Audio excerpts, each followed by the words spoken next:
Okay. Right. Hi, Tom. Excellent to finally get a chance to catch up again. The last time we had a longer conversation was here on Mallorca, and we've just got off the paddleboard that you used when you were here, and we did some sub paddling together. So really excited to get a chance to talk with you again. And I've just done a bit of research on you, and it actually felt like so much, like you've done so much that briefly I had this doubt, and I was like, is that the same Tom Duncan? Because it's really quite impressive. Like I've unearthed some work that you did with the Permaculture Research Institute, and then really got into working on water and healing waterways and ecological restoration of waterways.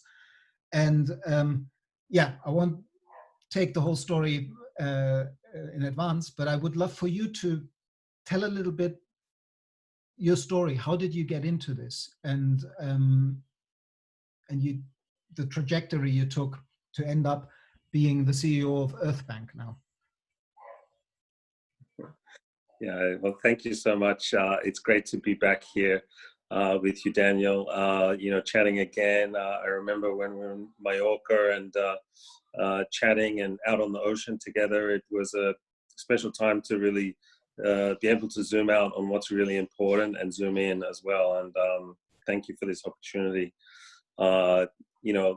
Regeneration as a personal journey for me, I guess, what has been my journey in this? I started off as a boy growing up on a farm, in rural Australia. And we had a fairly interesting situation that our extended family joined together and as a collective purchased several farms. So there was 5 families that would come together.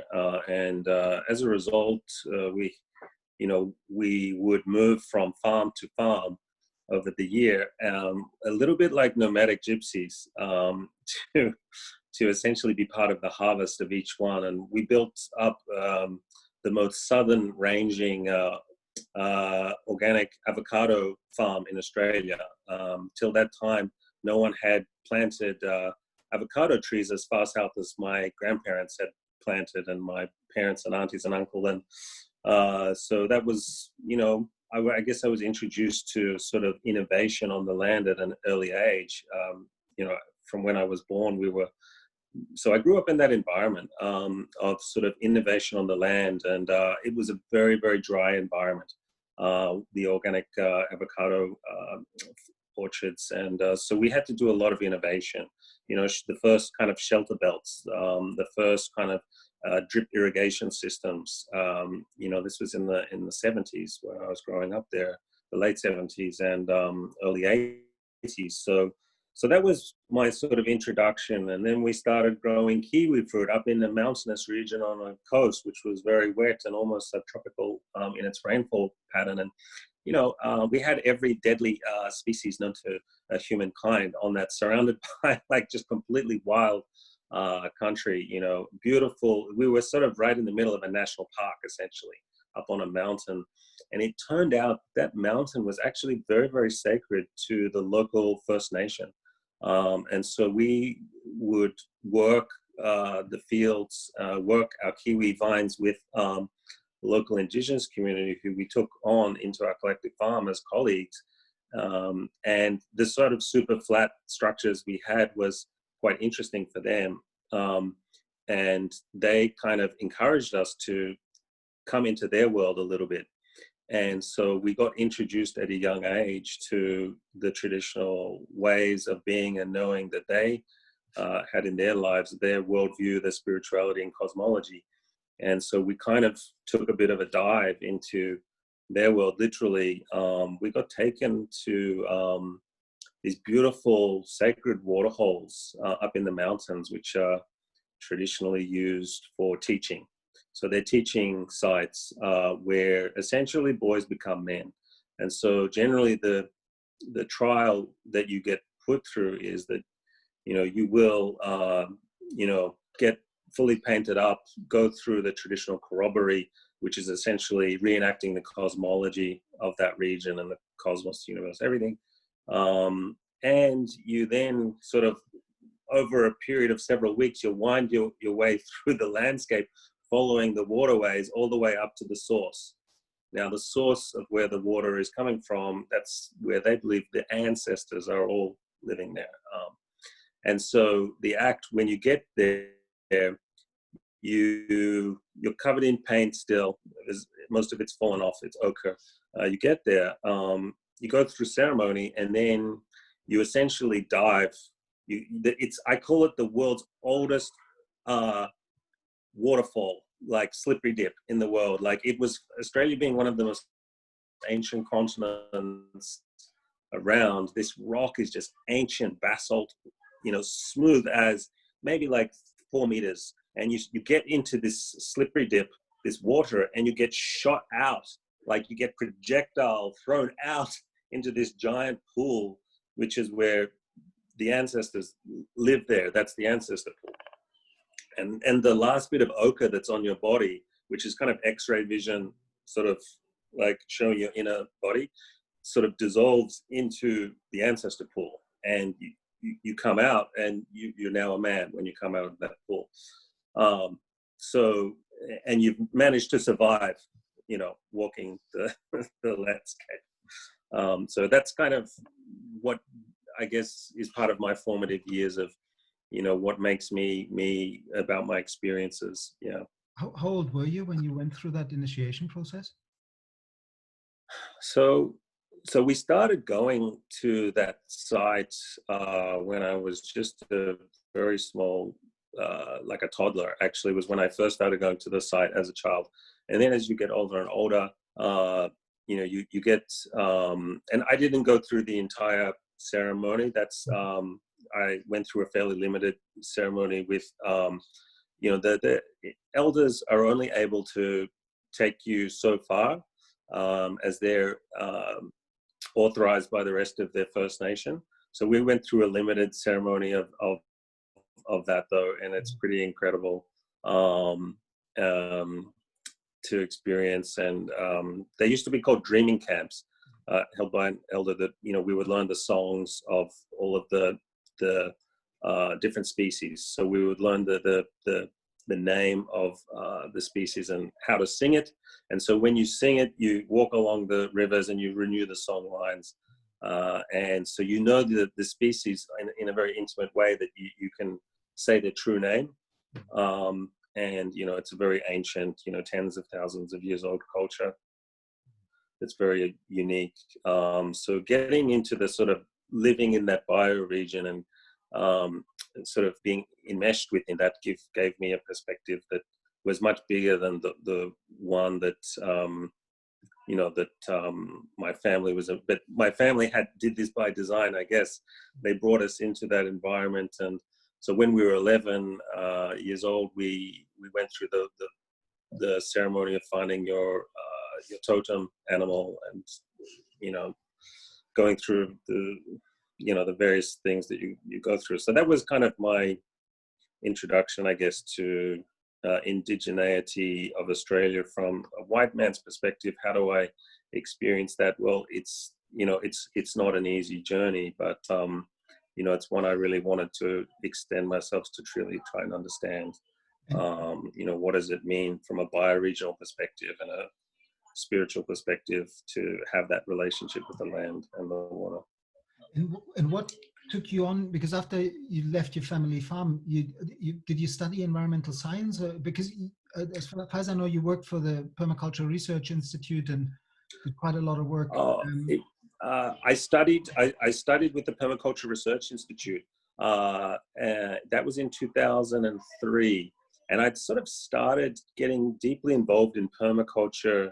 When I was at university, I got involved in the Environment Collective, and we got deeply involved in permaculture, growing food gardens, and we would get involved in perma-blitzing, backyards of many of our student colleagues and friends, and that's where my interest grew through studies. Now I started getting involved on the teaching side in year 2000. I sort of went into quite a few different degrees, actually. Like my first degree I went into was a banking and finance degree, which, You're coming full you know, I circle. didn't act, yeah, full circle. Yeah. So, I mean, because I really understood economics in a really good way, and I got all the straight A's in everything, and I could really grasp it, but I also had a creative side. But I ended up going into banking and finance, and thinking, well, that is the best way to try and influence things is taking that approach. But I quickly got into it, and as an 18-year-old, I thought, wow, this is really, really dry. And most of the folks in this course are not my sort of folks. So I decided to after, you know, a year, to defer that. And I then, the next year, I started working for Nintendo, and you know, as a UI UX, user interface, user experience, and sales guy, you know, to help them product test in the Australian market, which is often used as a product testing market for big tech companies before rolling out more globally and regionally. So that was an interesting thing. So I started studying computer science and applied science, and then I really got deeply into that and design and software development. But again, I felt, okay, this is not really matching where I'm at. So I finally said, you know, wow, I finally committed to a bachelor degree of media and communications, and I started making short films about environmental protest movement. You know, was deeply involved in activism, and you know, that's where I really started deepening into permaculture. So in year 2000, I finished my degree in 2000. I went over to Europe as an intern for the Zero Emissions Research and Initiative, which was set up by Gunter Pauli. Yeah. I didn't know you. So yeah, so that was like a 6-month journey with them. You know, there was a 3-story giant bamboo pavilion was built. In Hanover, you worked, you know, on, in you worked Germany. on the expo in Hanover when they brought the pavilion. Yes. Yeah, wonderful. Yeah. Actually, now I do remember that you did tell me when you were here. Yeah. So that was a great journey, and that's where I met a key mentor, George Chan. Professor George Chan was a key mentor, and so my job there was to essentially help gather all of the data, all of the intellectual capital and knowledge that had been built up in the network of Ziri scientists, and condense it down into a CD-ROM, a mini CD-ROM back in those days in 2000. Like mini CD-ROMs was cutting edge, so we put it all down into a little storybook, and then we published some children's fables and stories about ecology. You know, how can I be the strongest tree in the forest? You know, illustrating interconnectivity. Gunter's fables, where I thought he did that later when he was in Curitiba, the series, because I love them. I read them to my daughter. The 6 books called Gunter's fables. Yeah, so in 2000 we prototyped like the very first one.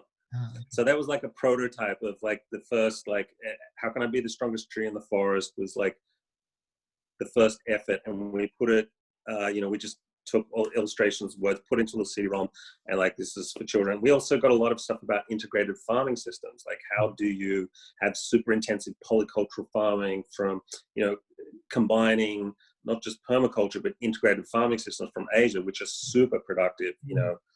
And Professor George Chan, he was the guy who, you know, he was the head environmental engineer of Mauritius, actually, who basically set up all of the wastewater and biogas systems in Mauritius to kind of, you know, ensure that they would protect their marine ecosystems. And this was in the 60s, like super early on. So then he sort of graduated on, and after he spent a lot of time in China, in southern China, about super intensive systems, and he kind of introduced me into integrated farming systems, which was, I guess you can say, super intensive polyculture, tropical style farming in Southeast Asia and Asia, East Asia. So that kind of gave me a systems view on permaculture, and then we were learning industrial ecology from people like Amory Lovins came and taught us, and, you know, about first principles design. And we did some cool projects with some German beer factories, turning, you know, spent grain into bread, and growing mushrooms, oyster mushrooms, to make them into mushroom sausages. You know, It was And but cool stuff. this was all like when you said Emery Lovins came and taught us. Is this within Zeri, or what organization was us at that point? Yes. Okay. Yeah, that was with Zeri. Yes. So I was basically an intern slash, deputy technical manager of Zeri for 6 months. And so, yeah, set up their web systems and their education systems. And then as a result, we got, like, they would bring in teachers to, essentially, that was part of the benefit. Like, you got an education in systems design for 6 months, like a live-in experience of systems design. With just the best thought leaders on the planet at that time, that we could get access to. So that was a real, like, deep dive. And literally, when I say deep dive, we were piping in whale love songs from off the coast of South America through a little microphone that was designed based on the design, on the way a whale's ear is structured. And so the way a whale's ear is structured, so I learned biomimicry there. And these whale songs were being piped in via a mobile phone in a little buoy, and the microphone was designed exactly like a whale's ear to listen to whale songs. And they were piping them 24/7 over to Germany so that we could hear whale love songs. And, people would walk into our gigantic 3-story sort of bamboo pavilion and say, "Oh, was ist das?" And, this sound, and we'd say, "Oh, it's whales making love, off the coast of South America," and it would, bring a laugh, but it was just so cool. Like in year 2000, that was pretty breakthrough biomimicry, sort of explaining how does biomimicry work, like as a design science. So that's kind of led me deeper into, and I edited George Chan's book called Integrated Farming and Waste Management Systems that was going to be published by FAO, but we needed to get a whole bunch of new pictures for FAO to publish it, and it became a little bit difficult, so it didn't happen. But that kind of gave me the context for permaculture. And I was teaching permaculture with Darren Doherty and David Holmgren down in Victoria. We would teach together in Bendigo. I used to sleep on Darren's couch, and we'd go and teach in the day. So Darren became a mentor to me as well. And then I did my PDC in 2003 with the Permaculture Research Institute to kind of make it official and learn a bit more about some of the large-scale earthworks and subtropical systems that Jeff was doing in Australia. So yeah, that's kind of, and then I went to China. I worked on an AusAid. It was an AusAid project in China, in the northern China plains and Inner Mongolia. It's just a massive,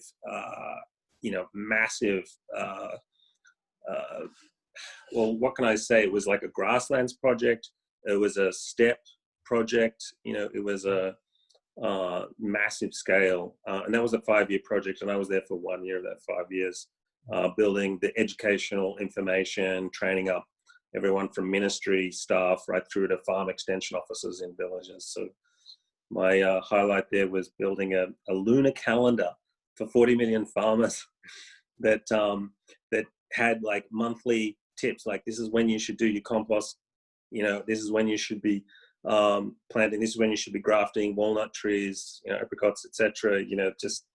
And we found out that if we didn't make it super simple and lunar calendar, they were just like going to use it for their evening fire to cook their meals on, like in these villages. So I sort of learned a lot from that. How did you integrate local specificity and knowledge with all these other techniques in that calendar? Because I'm sure that some of the knowledge must have been their own knowledge integrated. Exactly. Yeah. It was. Yeah, they were deeply, deeply knowledgeable pockets of people who knew everything there was to know about ecological agriculture. And so we did a lot of participatory design sessions across 6 major regions. It was like 18.7 million hectares of coverage, like just huge areas. So we would have to travel for days at a time up to Inner Mongolia Plateau, past the Great Wahl, and then back down onto the plains. And that we would basically gather this like participatory information. It was mainly run by extremely talented women facilitators who would gather up the Women's Development Association, and they gathered a lot of their information from the women, from the ground up, about what do you do this week, what do you do next week, and what do you do, and what are your techniques. And so it was like they were basically cultural anthropologists employed by AusAid to kind of be able to understand all that local context through deep interviewing. So the first year was basically participatory management, and then by the time I got there, it was then participatory management / let's plan together about, like, what do you need next? What do you need next to improve your water management, and how to increase your productivity whilst increasing biodiversity, soil fertility, water holding capacity, because we were there because there was a water crisis. All the rivers had been completely extracted. All the shallow and medium aquifers were completely depleted. So all they had left was deep, deep groundwater. And that's the very last bit of water you're ever going to get, because it takes a long time to recharge and the rivers are all dried up. So what are you going to do? You have to make a really good water budget and have to plan for that. So we were then going through participatory water budgeting at the level of the village, and then feeding that back up to the ministry to, like, saying, you need to, like, set some water budgets or you're going to run out of water. And this was, like 100 million farmers depending on that. And it's like the breadbasket of China. So it was pretty serious, and the particular province we were in had some, needed some technical training and, hydrogeology and modeling and other things, as well as the, education. We went out to the villages and they would give, like, a one-page brochure, just wall-to-wall text, 0 images. Now, most of the farmers were illiterate and in their 70s. So it was just a mismatch. And so it was about trying to provide some context about capacity building.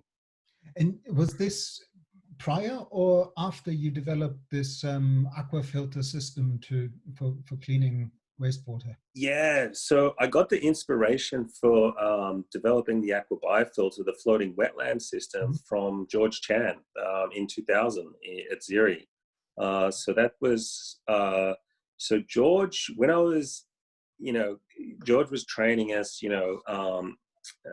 quite intensively in integrated farming systems and systems design more broadly. And he showed us, he said, we had a problem in our fish ponds that there was just too much nutrient in there. And so he said, we started growing rice on top of the fish ponds to take up the nutrient and clean the water. I was like, that's so cool. But it was on, like, very, like, rough material. So they were doing it with bamboos, but then the bamboos would degrade very quickly and you're building new ones every year.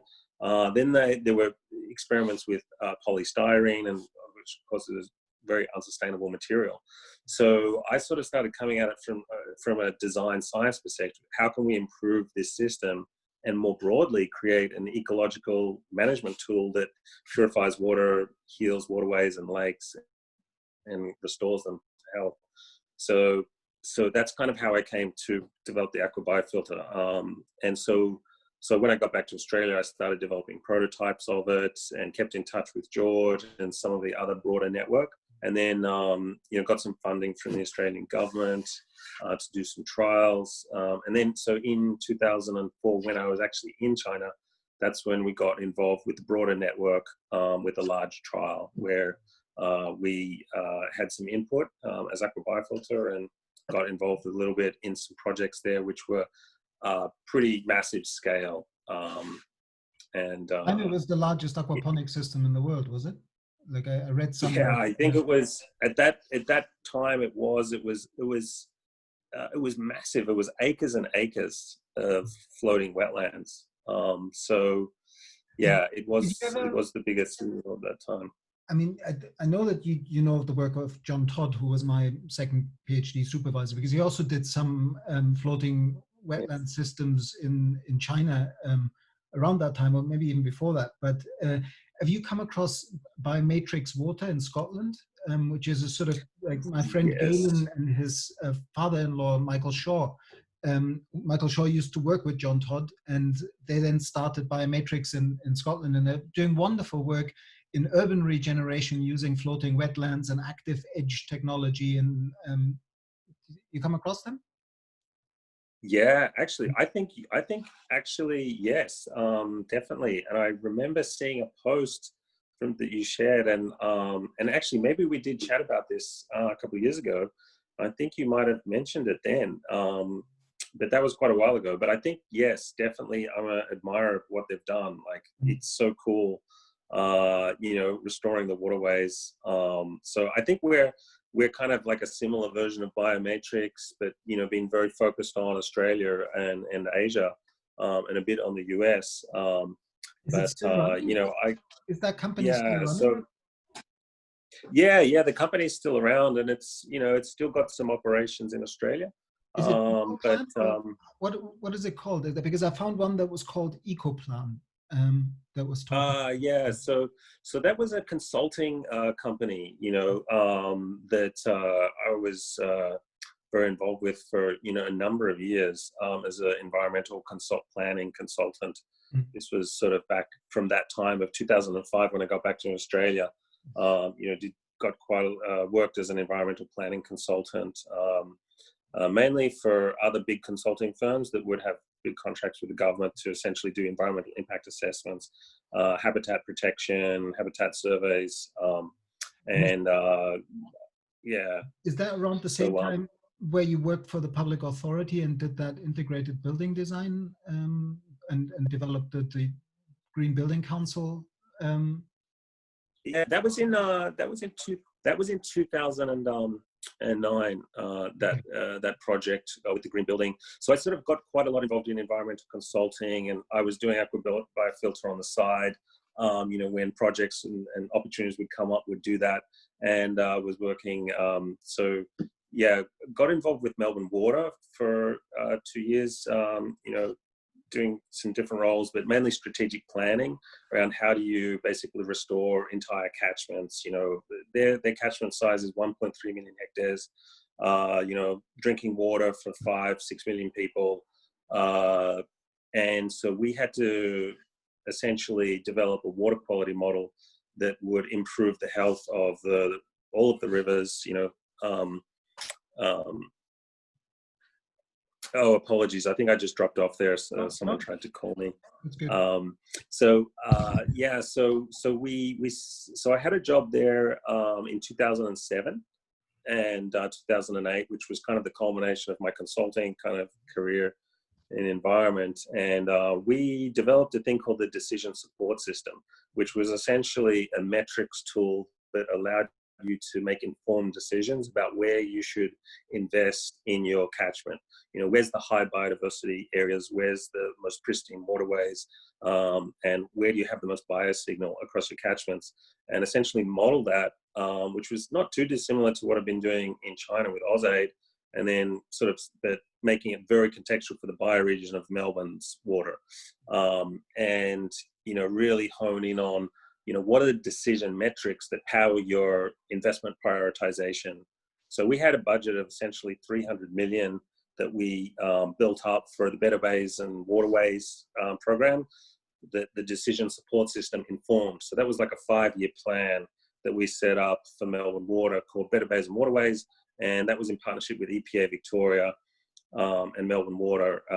So we basically developed a very complex water quality model for the region, and I developed, I think it was 20 or 30 scenarios to 2030 of, you know, what are all the worst things that could possibly happen to destroy your water supply. You know, you could have fires, you could have pandemics, you could have all sorts of things happen, and what can you do, this is back in 2007, to invest so that you can avoid all of those downside scenarios. So that was my job, to envision the worst and plan for that, and then try and do the best and allocate. So it ended up allocating about 300 million to going into paying farmers and land managers to essentially provide ecosystem, you know, services, essentially to Melbourne Water. And Melbourne Water's first stakeholder is the environment. The second stakeholder is water consumers who need to drink pure water. And so the idea is, if the environment is your first stakeholder, then you're going to have pure drinking water. And so your second stakeholder, this is back then in the waterways group that I was part of, that means you're going to be getting the most pure quality water possible to those people with the least amount of treatment, the least amount of pollution in there. So that was kind of a real pleasure, and it rolled into this thing called eco markets, which the Department of Sustainability and Environment then sort of, we input a lot of what we've been doing at Melbourne Water into that model, to kind of power the decision metrics to power the public investment program. About 300 million, and it's still going today, and it's just even more now. I don't know how many hundreds of million. It's just grown and grown. How integrated was that work at the time? Because it sounds like it's a massive bioregional project that looks at water management at the bioregional scale, with this link between city and region, like Melbourne and its region. But was it also integrated with all the other energy, water transport, energy transport, building? Because you also worked on some kind of design for a urban neighborhood, or what was the project you developed there? Yeah. Oh, the bigger eco neighborhood. That was that was kind of when I was working on my sort of environmental planning and consulting, and we were building permaculture gardens as well on the side. I got involved with a local group called Bega Eco Neighborhood, where Darren, Doherty and I, we actually taught some permaculture design courses with John Champagne, who's based there in Bega region, bioregion. And we, I was living there at the time, and for a couple of years, and it's just not far from the beautiful wild area I described of our farm. It's just not far from there, where I grew up. So I kind of returned there to live for a few years, and just had a beautiful reconnection with that area. And the Bigger Eco Neighborhood project came about because a whole bunch of local people came together and said, well, we're all living on separate blocks, and we're all coming into town and buying at our bulk Whole Foods organic shop, and why don't we actually, there's a lot of environmental activism to save some of the old growth forest, that was still left.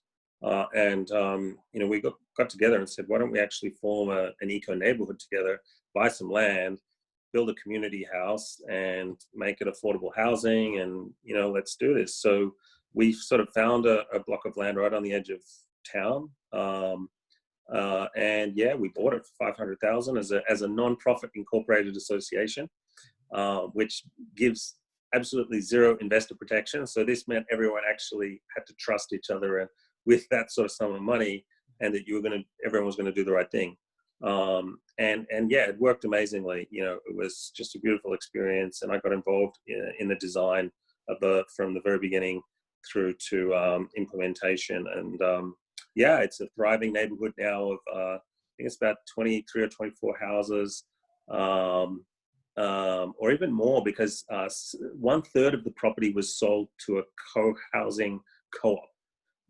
And so sort of duplexes were built, so sold off some land to them. They then built 7 duplexes, I think, which is pegged to 30% below market rate, and permaculture gardens are there, and the river flows through this. We did a wetlands restoration project and natural swimming pool using Aqua Bio-Filter kind of technologies. And that was a great, community, very earthed experience of building community, and it's really thriving today. It's great. But then later, when you worked for public authority, didn't you take this kind of integrated systems design to? I seem to remember something that I found was called the Local Government Urban Regeneration Project. Yes. So after I left Melbourne Water, I got asked. Basically, this municipal government approached me and said, "Look, we like the work you've been doing in Melbourne Water. Why don't you come work for us? We're just about to launch a super exciting, green precinct project, which is basically going to build the local community hub, that is going to have 1 million visitors a year. That needs to be cutting edge sustainability, green, total water sustainability, total energy sustainability." So I got involved with that for 2 years as a strategic sustainability engineer and planner, and dive really deep. And that was part of a group called the Major Projects Unit, which basically it was a contractor to all other municipal governments to build whatever they needed. You need a building, we'll build it. You need a road, we'll build it.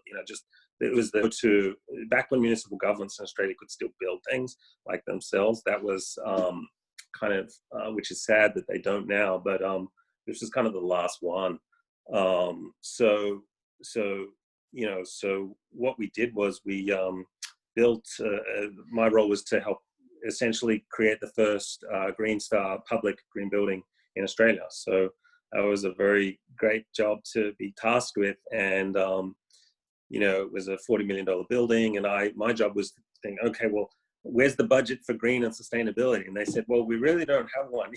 And they said, your job's to go find the money. So that's what I had to do. So we started writing a lot of grants, started meeting a lot of government people and industry people, and got involved with the Green Building Council and said, look, we could be the very first public green building in Australia, and no rating system exists for that yet.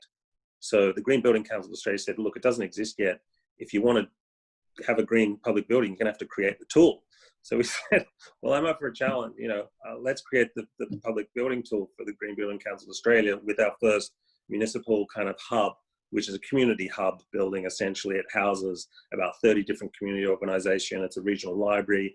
It has a children's education area, a community health area. It has a pottery studio, a kiln, an art gallery. It's also a satellite campus for a Bachelor of Applied Science in green architecture.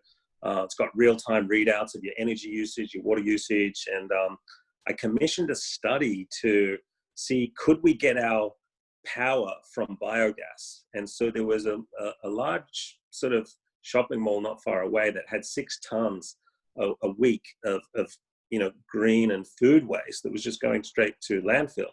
And so we commissioned a study to see, well, how much energy could we get from that, what is now food waste? And we could put a biodigester in the basement of this building, turn it into biogas and power, the building. So we did a full-on feasibility study. And yeah, it showed we could power at least 240 kilowatts, like permanently 24/7, with biogas.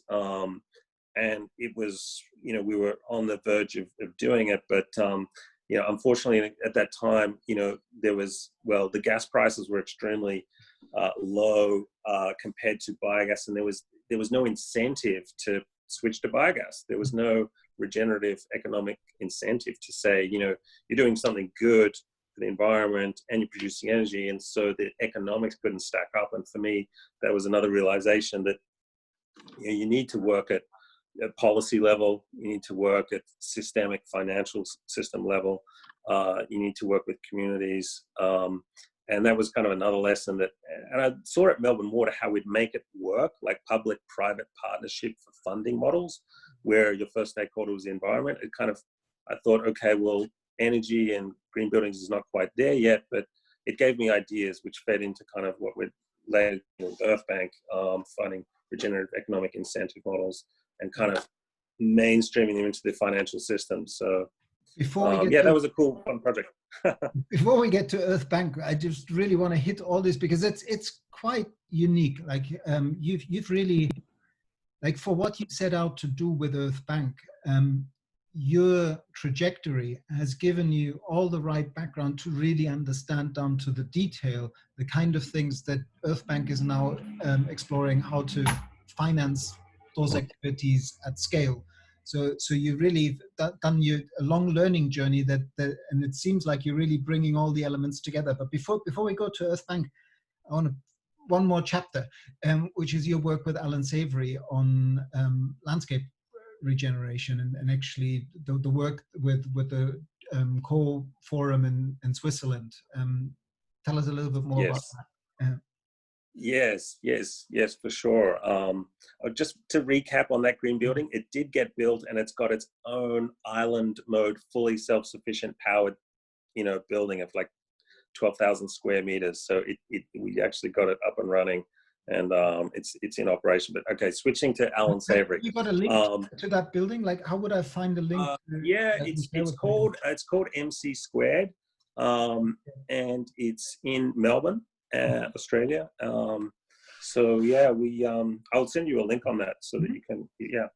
Great. Yeah, MC Squared, like the symbol. So yeah, Alan Savory and I met in Switzerland at the CAUX Forum, which was called the Co-Dialogue for Land and Security, which was trying to bring together, how do you get more peace development through better regenerative sort of land and water management practices and policies, particularly with a focus on the arid drylands. A lot of folks come to Switzerland each year, whether from war-torn regions across Africa and the Middle East, particularly, to try and work things out and find out, well, what could we do to kind of prevent conflict? How can we reconcile from conflict?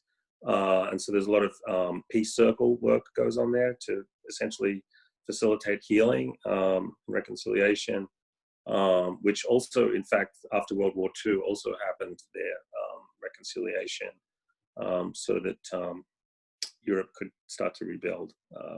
So it's got a bit of a profound history. And so, yeah, that was an interesting journey there. Over the last 10 years, I've been involved with the conference there. I was a co-scholar, which was basically a 1-month peace building sort of course, which is a university credit course. And I started that, I think it was 2008 or 2007. And then got involved in getting the NGO accredited with the UNFCCC to start attending COPs. And then that grew into going to UNCCD COPs, so with the UN Convention to Combat Desertification. And through that journey with a friend, Martin Frick, who's done a lot in the climate and also food and agriculture organizations, really started getting he brought on board the executive director of the UNCCD to co-found this series of conferences, the Co-Dialogue on Land and Security. And that's where Alan came into the picture. We brought all the sort of thought leaders of regenerative agriculture together, and you indeed were invited, I remember. But yourself and Darren, Doherty, some other friends couldn't quite make it for various reasons. As an NGO, there wasn't, it's always difficult. So we brought together a lot of people.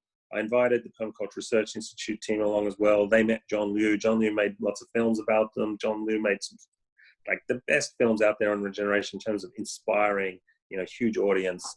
So we all got together. Ratan Lal, who just won the award this week for his great work on soils, he was there, so we all got together and said we should write a book, to bring all this knowledge together into one kind of source of truth about this is how you can restore landscapes at scale. And this can contribute to a more peaceful world. It can contribute to a more abundant world. And so, so a good friend of mine, Jennifer Helgeson, she's a PhD from London School of Economics.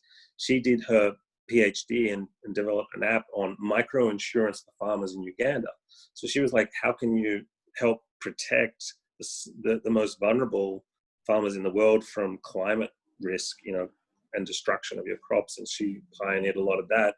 And so Jen and I, she's now chief climate economist at Earthbank. So we worked together on this book for several years. Alan Savory and I worked on a chapter called Regenerating Agriculture to Sustain Civilization. And so Alan and I, over a period of about a year, would send, we would write our chapter together and ping ideas off each other, and sort of, how do we try to bring together the different threads of, there's holistic management. There was threads of keyline, scale of permanence, permaculture, and other broader strategic meta frameworks that were out there. How do we converge them into something that is legible for the average person, but also can be used in an academic context to try and make sense of all these different threads? So the book called Land Restoration was published in 2016 by Elsevier and is now used by many universities and colleges around the world to teach agriculture and agronomy students all around the world. And Jennifer did something amazing. She negotiated with Elsevier to say, well, look, this should be free for the developing world. You can't, this is a $120 book, which someone, in USA or Europe might be able to afford, but, we need to get this knowledge out there. So she really bargained hard with Elsevier. And I mean, we essentially gave all of our time for free. it's for the good of, we need to get this information all together in one place. It's 500 and something pages like long. It's massive. So I wrote 2 chapters in the book, Ratan Lal, John Liu, lots of great contributors.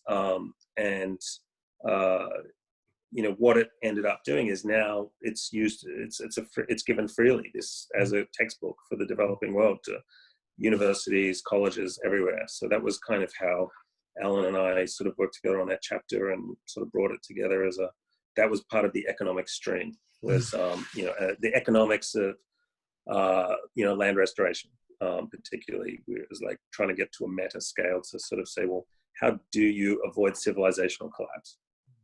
How do you do that? And what are the first principles that you need to look at and observe and where possible to adopt in a really holistic context? And so how would you answer that question in a nutshell? Like, do we have 2 hours? But where do you think people should start that journey of seriously thinking about how to reinvent agriculture from the ground up? Yes, it's the chapter was called Regenerating Agriculture to Sustain Civilization, and I think that encapsulates quite a few of the truths that, unless we truly regenerate agriculture from the soil up, no amount of green energy, no amount of switch from fossil fuels is going to save us from civilizational collapse. I think the data proves that. Yeah. I mean, we could even argue whether we've ever had a civilization worthy its name that was truly civil with regard to how it treated human beings and the rest of life. Now, there are some people who say that the whole project of a civilization, which is often conceived of as some sort of one-size-fits-all global or very large entity, is maybe a mistaken concept, because most of the previous civilizations that were referred to were too big not to fail, and maybe that's the case for ours.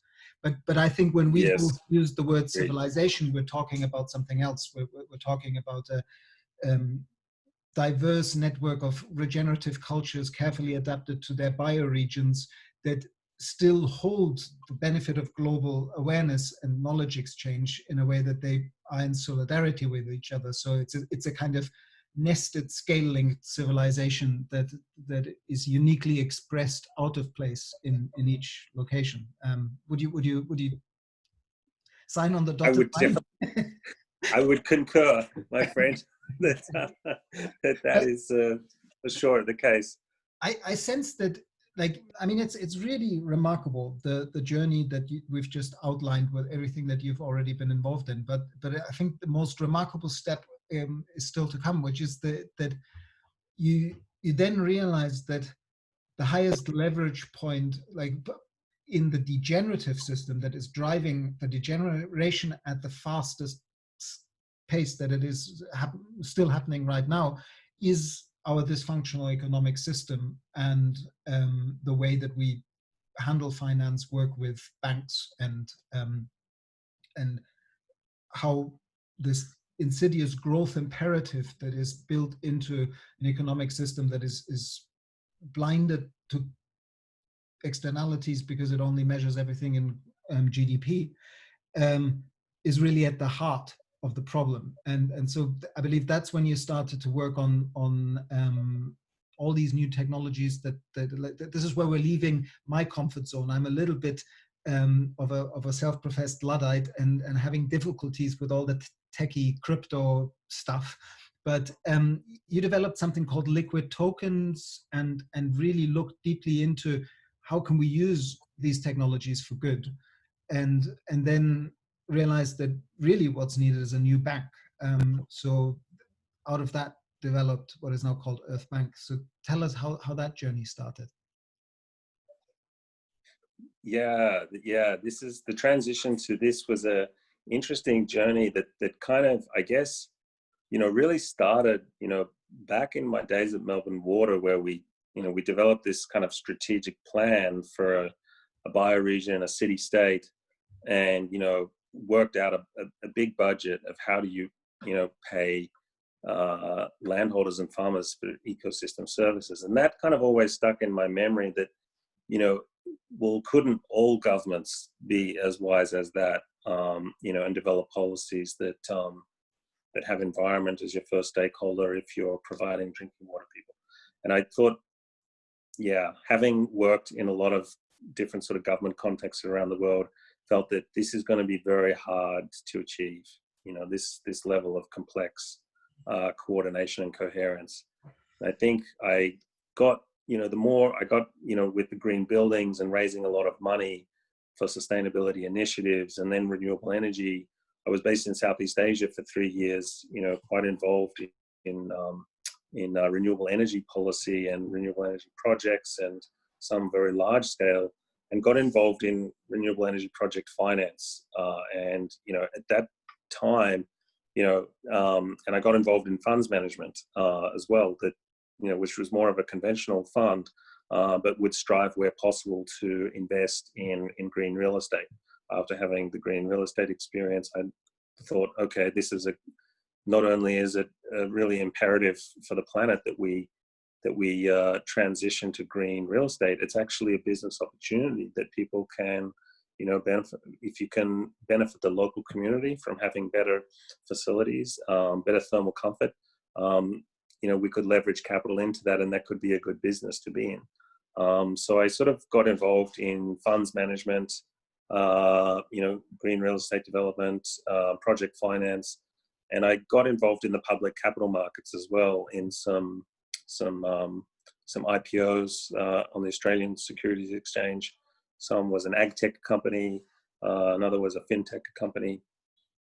And over time, I started figuring out that, you know, the capital markets being so hyper liquid and having, you know, the volume of money that goes through public equities markets is just massive. And so I started looking at what I'm doing on the fund management side and looking at project finance and then looking at the public equities markets. And I was seeing all the asymmetries and where the gaps were, where there's bottlenecks, and then sort of mapping that onto my history in regenerative and economic sort of environmental developments to say, well, where could these map, you know, coherently to provide some new architecture to be able to facilitate the transition and flow of billions of dollars or even trillions of dollars that the world needs into these very specific activities of regeneration at scale. And it led me to the conclusion that ultimately you need to retool the financial system, you need to retool capital and repurpose and provide purpose. And so when I came across blockchain and back to my computer science days, I thought, wow, blockchain is very interesting. You could program money to achieve certain policy outcomes. Now, if your policy is regeneration at scale, you know, drawing down carbon, providing abundant, healthy food, restoring fertility of soil, what are the principles that you can code into a currency to then achieve those goals? What are the incentives you could create to facilitate that, whether at policy level, whether at bank level, whether at local bioregional mutual credit and mutual economic transfer systems?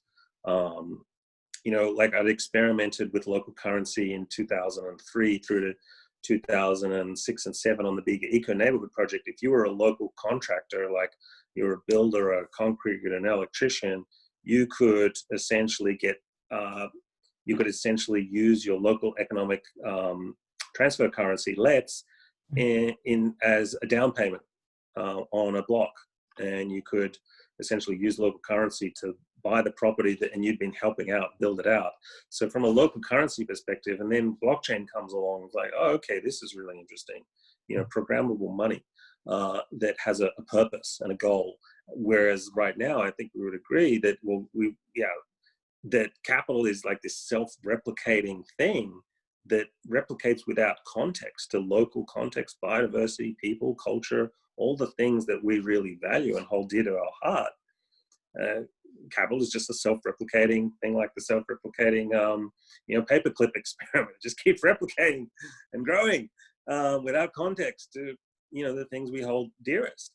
And I think if we could provide that context to money and infuse, decision metrics to say, well, why don't we make money smart and capital smart through, and having worked in that policy arena of helping write policy and programs that are scalable, I thought there needs to be a way to bring that knowledge base into code base, and try to work backwards, because knowing that governments, the scale that we need to move and the scale and fast and speed that governments move at, and also having worked at that local community level, seeing how long it takes to build that cultural glue to work together and trust and build that up, it kind of felt to me, well, there definitely needs to be a systemic level initiative that is bringing that knowledge base into a new code base and a new architecture for financial systems. And so my approach to that was liquid token, to say, well, if we can tokenize an asset and make it liquid, and have an own internal marketplace which sets the price at a fair price. So it's not increasing volatility, it's increasing liquidity, but without increasing volatility, i.e. it's not rent-seeking or extractive on the underlying, which is land, people, communities. And so I started to think, well, if you can do that.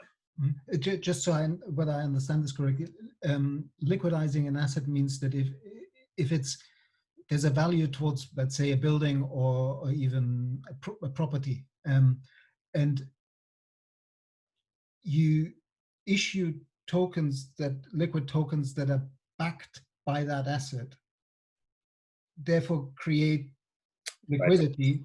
Right. And how do you protect the asset against, like, if something fails?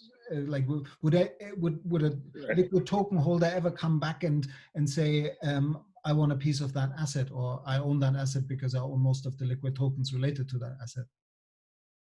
Yeah, so it brings in a layer of governance that's important to say, if this happens, then what if then this happens? And then you sort of create a logic that says, well, if for example, a green building is a good example.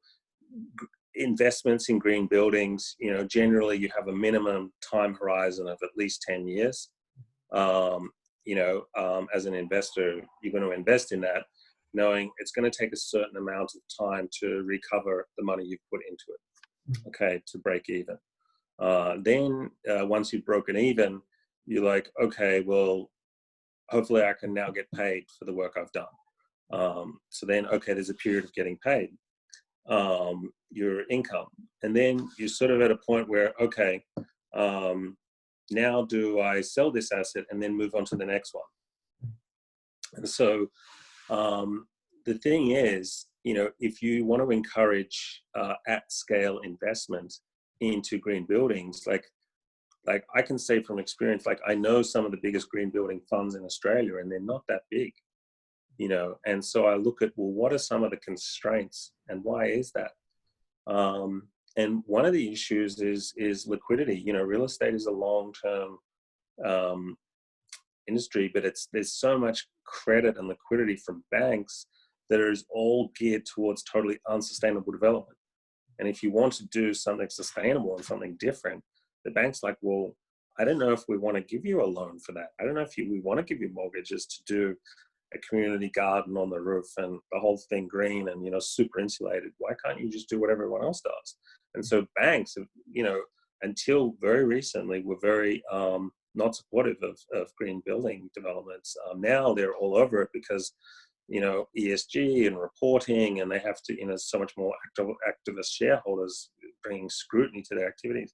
So, back then it was like, well, how do you get more cash flowing in, but you can increase the total volume of money coming into this segment?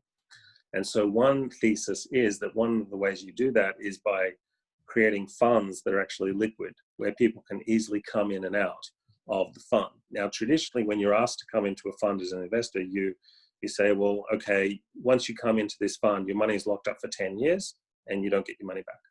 So for quite a lot of people, and particularly regular folks, that's a very strong disincentive to invest in green buildings.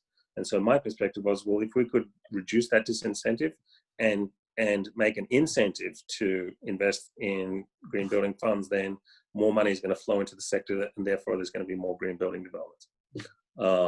So liquidity optionality is a really good thing in that case. Now, one of the ways to protect against volatility is where you have an internal market. So what we did with Liquid Token, we built it essentially as a fund management tool, for fund managers to use. So basically what Liquid Token software as a product can do is essentially a fund manager can say, yep, I want to use Liquid Token to run my fund. And so Liquid Token gets set up, it tokenizes a fund, or it just moves it onto the blockchain. It doesn't necessarily have to be tokenized. Moves onto the blockchain as basically to manage the cap table of equity holders in a fund or unit holders in a fund. And then what we do is we facilitate that those shareholders can actually find each other in a peer-to-peer manner and actually sell and buy between themselves, so they don't have to go back to the fund manager and say, I want my money back. And the fund manager says, sorry, no can do. Whereas what we're doing is empowering the fund investors to find each other on the platform within the sort of Liquid Token environment, and essentially buy and sell between each other and say, one investor might I'd like to increase my holding in this project. One say, I want to decrease my holding. The price is stable and is set by the fund manager.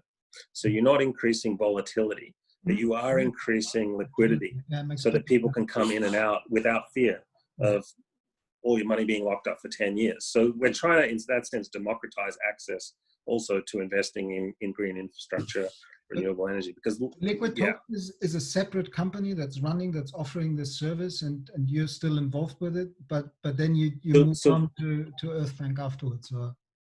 So Liquid Token is a software that was developed, so Liquid Token is not a company. It's a software product. Yeah. So we've absorbed some of Liquid Token software capabilities into Earthbank in terms of being able to offer fund management software services, and also that extends to green digital banking services, software services as well. So we've sort of rolled some of the software capabilities that we've built up in Liquid Token into Earthbank in terms of the digital technology capability. Okay, so if somebody buys that software to use it, then they deal with Earthbank. Or yeah, that's right. Yeah. Tell me more about Liquid, Earthbank and how it evolved. Because on the website it also mentions that you've actually been involved in, I will just read it out, our digital banking platform is part of a central bank blockchain fintech sandbox to issue new digital financial product and products and archive the Horizon 2020 goals of preventing runaway climate change. So have you actually worked on the policy development behind the new European funding on Horizon, like beyond Horizon 2020, or well, I don't quite understand that paragraph. No, so yeah, okay. So yes, I'll explain. So Earthbank got accepted into the European Institute of Innovation and Technology's incubator and accelerator program. And so which includes some venture backing, some investment. And what EIT, the sort of stream that Earthbank fell into in EIT, which and EIT is a co-architect of Horizon 2020 and the Green New Deal of Europe, which was, I know, a trillion euro or close to that, and now with the green recovery is like 1.75 trillion. So the people who gave us venture backing to develop decision metrics for climate finance, they're the ones who also, that same body that invested in us, they're the same body that developed, helped co-architect the Green New Deal. So, and there's a quite well-known economist from Italy who has kind of helped architect this vision for Europe of, how do you invest in innovation, and how does the state get involved in helping seed the funding of innovation? Very much like what has happened in the US. They've got a very strong set of sort of investment programs in technology startups, but a lot of that is tied to defense activity. Now in Europe, the European Institute for Innovation and Technology has got nothing to do with defense. It's looking at defense of the planet from a climate perspective, public health, kind of key priority areas for Europe that needs massive investment. And so Horizon 2020 was a big bucket of money that has gone into startups like ours to develop the stream that coheres with European policy of being climate neutral, carbon neutral by 2050. And so where Earthbank fits into that sort of meta strategic design is that I personally and others on our team have a great history, like our chief climate economist and others have a great history, and our data scientists have a great history of developing decision metrics tools to drive investment into ecosystem restoration at scale, and power new financial products like microinsurance for farmers. And so we got some venture backing to do that, because if you're going to roll out a Green New Deal, you better invest in the right things. Otherwise, you could be throwing €1 trillion down. Whoops. The proverbial. So I think that's kind of a key consideration. Yeah. And I mean, because that's one of the, like in the discourse in social media and in the public sphere at the moment, there are a lot of voices that are very critical about the Green New Deal technological right. response to both the pandemic and the climate crisis. But I often find that it's a little bit disheartening, because I really know a lot of people that are in that area doing good work with who are very well intentioned. And while I would say that, of course, all these technological and innovation and technology changes are only part of the transformation that we're now in front of and have to achieve relatively quickly, but it's still setting the conditions for real transformative societal change to happen if we invest in all these technologies. So in developing Green Bank, like, are you based, getting European funding to launch this? Are you based in Europe as a company, or where are you registered? Yeah, so Earthbank, we have some. So there's a presence in Sweden, there's a presence in the UK, and there's also a presence in USA. And so we need to take a bit of a global approach to this to, try and be truly systemic. Yeah, so it's been great getting support in Europe and the Nordics for what Earthbank is doing. The Nordics are quite strong on environmental analytics as well, and fintech. So it's been good getting support there. And we think that Europe is the right place to start because of the policy map that is already laid out and agreed to and funded.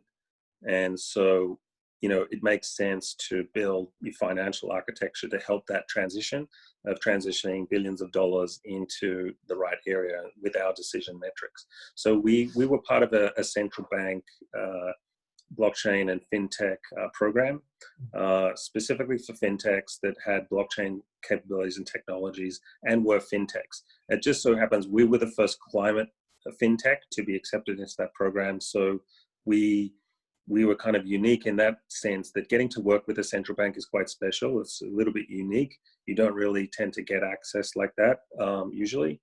So we were lucky. I think there was only a handful of companies chosen to go into the program, and we were there. So that sort of consisted of 6 months. Is this European central bank or a national central bank? It's a national central bank that is supervised by the European Central Bank, and they're very strong on blockchain, and they're also the biggest issuer of digital banking licenses in Europe. So the biggest digital banks you would think of, like Revolut, 10 million plus users, they're licensed by this central bank. Google Pay is licensed. The big. So they're they license the big digital banking platforms, but and wallets sort of systems out there. So that's good for us in terms of being able to access a license that can cover all of Europe instantly. So as a startup, that sort of thing is quite helpful, and we're going through the process now of the digital licensing process. So yeah, so now we're kind of in a really good place where we've put in the hard work and we're kind of battle tested. The central bank and technology partners actually assessed our technology to see, could we actually issue accounts on this blockchain? Could we issue green bonds, green funds, and then have people invest in those funds? This was in a test environment, in the central bank test environment, where we would test all the functionalities of issuing a green digital bond, someone buying it, someone selling it, and then also having a secondary market inside of Earthbank to trade, whether it's green bonds or ESG investments or bundled up regenerative assets. So yeah, we kind of went through that 6-month process of working weekly with the central bank supervisors and technology experts and third-party providers of technology. And yeah, it was a great experience that kind of positions Earthbank to, be a platform that can actually issue green financial instruments that can help accelerate, massive carbon drawdown, not just in the Europe region, but more broadly, that achieving carbon neutral by 2050, that's pretty difficult when your supply chains extend globally. And so you really need to look at the global perspective, if you want to achieve that scale of change quickly. So yeah, so we're well positioned. If you got a chance to write the perfect future for Earthbank over the next 10 years, how would you see it develop, and what would you see as the main impacts and benefiters from its success? Yeah. Well, the ideal future state that I would like to be in is a future where Earthbank has managed to achieve a systemic level kind of regenerative impact.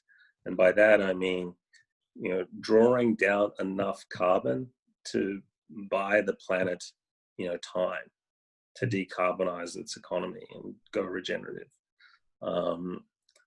It looks more like deep social equity at local level,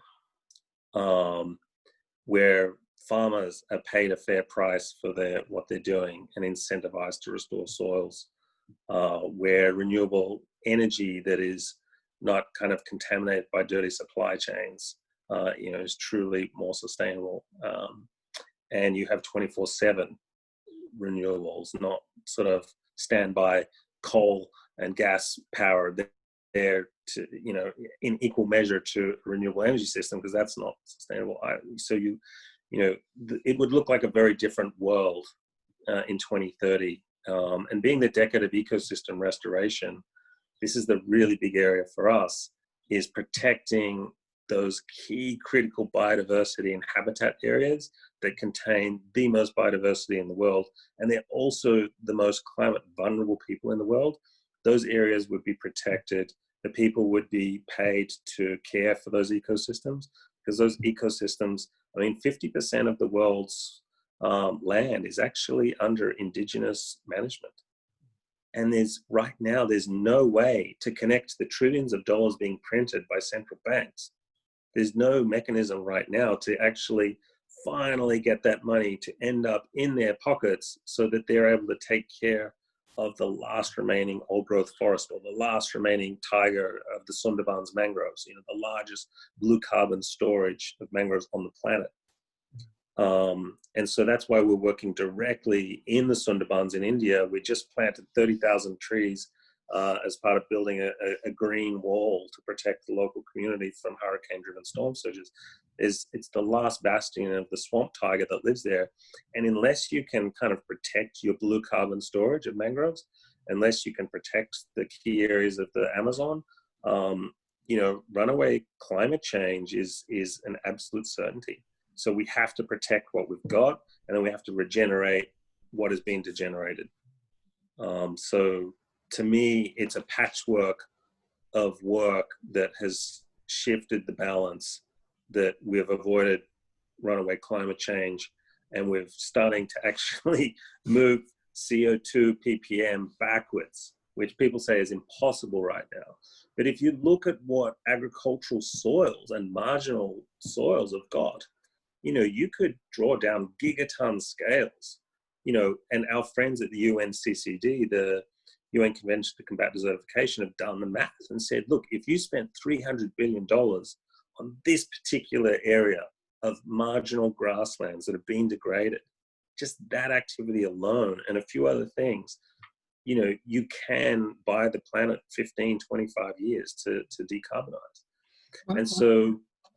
One of the things that I always find really important as a piece of, to remind people of, is that as we talk about biosequestration and carbon drawdown into biomass and into our new material culture that is more biomaterials based, you can lock through, there's already a lot of skyscrapers being built with wood structures inside or bamboo structures inside, so you can lock carbon into the built environment for quite a long time, 200, 300 years even.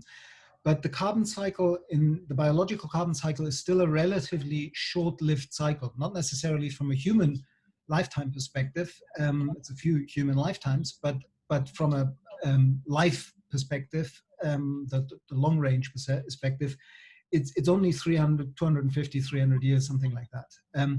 So to not hit a ceiling in this, I agree with you that it is possible, and we have an opportunity to still come back to 250 parts per million to actually get to a pre-industrial level of CO2 in the atmosphere.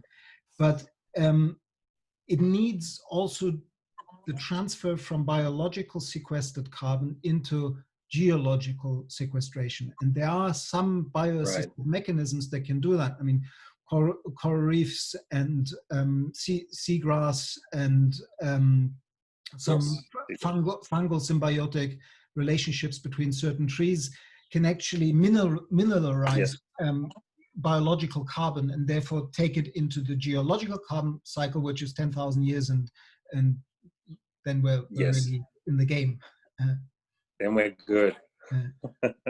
Absolutely. This is a very important point you've crystallized, that we need to get it into the geological timescale, so humic carbon and calciferous sort of calcium carbonates. So when you start to get into the humic carbon formation, and you start to get calcium carbonate formation, and you start to get into that geological timescale, that's where we need to get 100%. And mangroves are very, very key to that. If you can't protect your mangroves, and if you don't restore mangroves, and so we've got this thing, we call it the mangrove moonshot.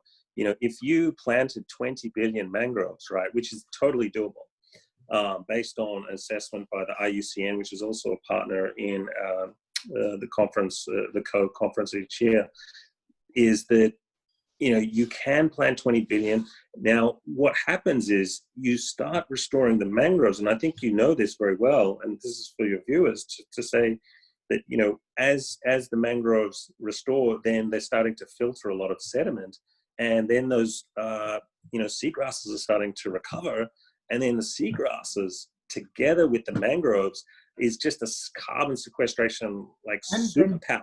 And they're the fish hatcheries that replenish the fisheries, and the fisheries, when they bounce back, enable the whales to increase in numbers. And the whales have always been the nutrient pump in the ocean, bringing nutrients back from deep ocean foraging to the surface of the ocean to increase bioproductivity in the surface oceans, which is actually another carbon drawdown mechanism. So you create a positive kind of green swan, positive feedback chain and suddenly you're regenerating the whole system. Starting with mangroves and starting with seagrass is definitely also where I would put my bet. Before we Nice. we're almost out of time, but I wanted to ask you two more techie questions for my own benefit, because I don't really. Yes. I sort of mapped that area, but it's kind of mapped as terra incognita, where I haven't done my deep research in. And it's, where do you see, like, I've had conversations with Gregory Landor from the Regen Network, and I know a few of the people involved in Holochain. And enlighten me from your perspective where those two pieces sit with Earthbank, and would you see them as doing something in parallel, or is there a possible absolutely. collaboration? Yeah. Mm. Yeah, definitely. And, we've had many good chats with Gregory and also Christian. And, we do have a partnership with Regen Network. So the liquid token, tokenization sort of software with Regen. So, we think that what the ecological state verification protocols is going to be a cool collaboration with them. And I guess what we're doing is kind of the financial systems architecture. We do have some of our own kind of verification models, but where our resolution and where we're at is a different area of verification to what they're doing. So, we have to verify a certain amount of things. And what Regen Network are doing is like super detailed, like looking at a wheat farm, and no-till agriculture, like they're honing in with such specificity, which is great, because we can draw on that knowledge base, and it's an open source architecture, which is cool. And, we'll be contributing to open source information architecture and also machine learning algorithms as well as we go, to kind of be part of the open source movement as well. So, it's very much a plug and play where we can collaborate with Regen Network to draw upon the information base and data that they're gathering and developing and organizing. And it can certainly be part of helping inform our decision metrics and, financial investment decisions that we package up into products for other banks, for other financial institutions. So that's pretty cool. Holochain, we've definitely, been admirers of what they're trying to do. And, we actually, one of our key team members, Edward, he's been a little bit involved within that. His collaboration software actually got bought out by Holochain. So our director of strategy actually built a software product for collaboration that Holochain is now using, and working on to increase the sort of collaborative abilities that the Holochain can offer to the world, which is cool. So we'll be able to plug in there as well. Yeah. There's been a little bit of sort of somewhat polemic against blockchain from people working in Holochain, and I'm not quite understanding the details about it. Like, somehow I was reminded of the early battles when electricity was starting to roll out between, are we going for the AC system or the DC system, and we unfortunately went for the AC system and wasted a lot of energy in the process. And if we had listened to Tesla rather than Edison, the world would have taken quite a different turn. Is it really analogous to the conversation building all these platforms on the blockchain, or working with the more distributed sort of biomimetically informed Holochain approach? Do you see it quite as fundamental as a baseline decisions really high upstream, or can the two actually form a symbiosis where you can use Holochain technology in the context of blockchain? Yeah, and I think that's a good question, and it's a pretty complex landscape which is constantly evolving.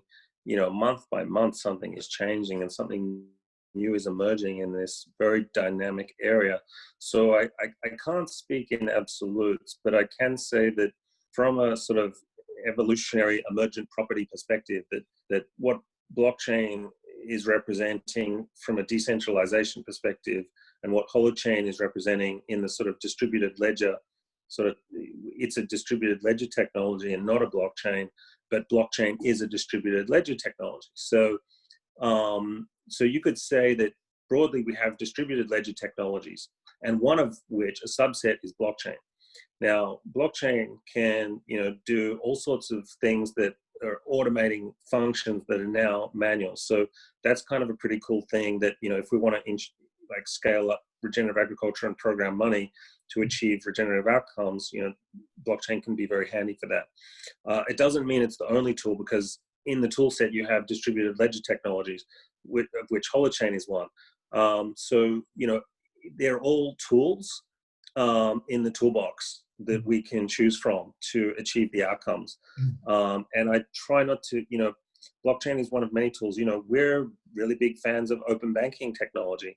Now, open banking technology is not powered by blockchain, but it's committed to the principles of transparency and interoperability. Now, so a lot of what the work we're doing right now is actually not involving so much on blockchain, because right now there's a lot of technology constraints and bottlenecks with blockchain that has meant that it hasn't really scaled to the sort of internet of money that it's proposing to be. And so from our perspective, there's a whole bunch of sort of system conditions and sort of path dependencies that haven't yet been addressed in our perspective. From the first principles, where blockchain is at is right now is it's still very early days. It's got huge potential, obviously. Enterprise blockchain has had a lot of uptake recently in banks, in everything from supply chains. And so in that sense, blockchain is kind of a little bit like what open source software was. Like, people said, open source software, it's not really a thing. Like, how can you do that? But yet right now, open source software is self-evident. It became not just a movement, it literally powered a lot of the big technology companies you see today. And just like right now, machine learning algorithms, the best are usually open sourced, that are used, conventionally in industry and academia, particularly. So we can say that blockchain is a bit like open source software right now, that in the beginning, people saying, this thing, it's a little bit too hard, it's not going to work, it doesn't. But I think what's going to evolve over time is open architecture that's interoperable. And these are all part of that, in that context, one final question, really. I could go on forever because there's so much interesting things to learn from you and with you. There's underlying this whole really positive intent that is basically saying, wouldn't it be wonderful if the guardians of the land, whether they're farmers, peasant farmers anywhere in the world, or indigenous people still maintaining the ecosystems that they deeply believe they belong to, rather than the ecosystems belonging to them, which is a kind of real shift that I think we need to make and come back to understanding. Yes. We belong to the land. I know that there's lots of people in this field who are really trying hard to funnel investment and funds to support the people who are caring for improving bioproductivity and healthy ecosystems restoration and ecosystems functions.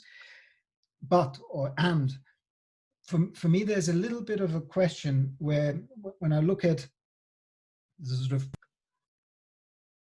proof of state or change of state protocols, regen, and all these attempts of bringing in high technology, whether it's through local sensors or using digital remote imagery, and then working algorithms that use that data to prove what's going on in the ground. Are we not in danger of now connecting this vast amount of peasant farmers who are still caring for land around the world, and the indigenous people, to a technology that the only way to access the money is through the technology, and the technology is going to change them as soon as they are forced to use it. And similarly, if they're gift cultures that have been evolving over a very, very long time frame, the kind of colonialization of the mind that comes in with the use of technology, and maybe also would come in with the influx of suddenly a lot more money than their self-sufficiency systems have needed for millennia. Isn't there a slight danger that we're actually, in the best of intentions to serve, could have negative side effects, or in an even more extreme way, that by building the technology that would allow social and ecological capital to then, through just a formula, be transferred into financial capital, that we're actually, with the best of intentions, suddenly not noticing that the flip side of that coin could be used to drive the largest form of enclosure yet of the remaining commons. Where do you, like, for me, that's a really sticky point, and where do you sit with that? The risks you talk of are very real, and I take them very seriously, that we need to address. And for one thing, I think all technology companies, and particularly ones that are going to have systemic influence, need to hire bioethicists, need to hire applied cultural anthropologists, need to hire the best people, the best minds, and the best hearts, honestly. Because what you're talking about there is very much about, mind, heart, soul integrity of communities that, some are uncontacted tribes in the Amazon, some are deeply regenerative cultures that are so in tune, so in sync with their environment and indeed the cosmos, the movement of the moon and the planets, and are still there and connected. And technology can absolutely take them away from that. And I think, like, when we were in Costa Rica last year and met an elder, who they brought some cacao that they'd grown in jungle rainforest and said, we need your help, because, and this was in an area of Costa Rica where 1.5% of the entire world's biodiversity is in that, like, particular area of Costa Rica. It's mind-blowing, and so these people, they embody all of that knowledge and more. And so this elder was saying, the kids are getting onto the mobile phones, and they're just like, it's like sucking their attention, like, and from his perspective, and worldview, it's like sucking the spirit, right? And so that is kind of a thing that, and a lot of people in Silicon Valley have observed that our relationship with technology is not healthy. They've created a monster. And so we need to address that monster. For me, it's partially, I've been thinking about this a lot lately, because it's sort of, I did these SDG community implementation flashcards in my work with Guy Education. And one of the sort of design briefs that I set myself working with them is like, I wanted to create a tool, the use of which would change the way people think, like following Bucky Fuller's advice, that don't tell people what to think if you want them to change their mind. Give them a tool, the use of which will change the way they think. And then suddenly, maybe about a year ago, it occurred to me that if you really sit with that sentence and you really pay attention to it, then all our technologies, starting with the printing press and certainly with the computers we're using to talk to each other, are changing the way we think, sometimes for the better, sometimes for the worse. But we really need to be careful of that power of technology to colonialize us and change us. And the stirring into that skid, taking a piece of advice from the poet scientist Goethe, who doesn't see nature everywhere, doesn't see nature anywhere in the right light. I actually think we need to reframe technology and understand that there are technologies of the sacred that the Aboriginal elders you were talking about at the beginning of this conversation have been guarding for 10,000 years. And these technologies are more powerful than anything that has come out of Silicon Valley. And similarly, if everything is nature, we have to include all our crude mechanistic technology into that larger container, but then also understand that, and if you're a father, like just being with the magic of two cells meeting and then over 9 months inside a womb turning into this creature that suddenly sees the light of this world, and then watching this creature transform over the last, tomorrow's my daughter's third birthday. You just look at technology and you say, like, we're so arrogant to believe that what we call high technology has even the slightest to hold against the real true technology of the wider system that we're part of life. So I think it's about reframing technology in that larger context, and being humble about what technology actually can achieve and what it's for, and then really having ethical conversations around what technologies to use, when and which ones not to use, that will be part of our rite of passage as a species to whether we're actually going to make it through this eye of the needle.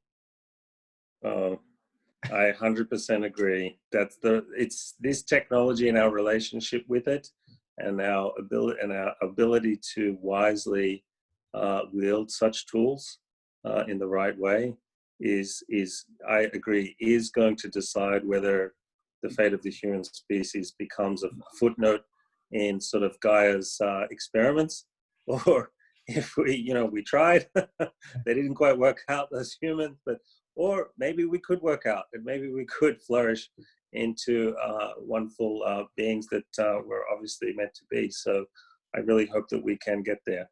And like you said, we need to reframe. I'm deeply grateful that you are out there doing the work you do, and that makes me hopeful that we can actually take that second path you just spoke to, that we still have a role to play. We can be intelligent, heartfelt, compassionate, loving keystone species that celebrate life in the way that we ought to, because we're an expression of it. So let's keep working towards this. And wonderful to talk to you. And I look forward to learning more about Earthbank as it develops. Have a wonderful rest of the day. Thank you so much, Daniel. It's wonderful to be with you again. Yeah. Okay, Speak again soon. Cheers, mate. Bye-bye.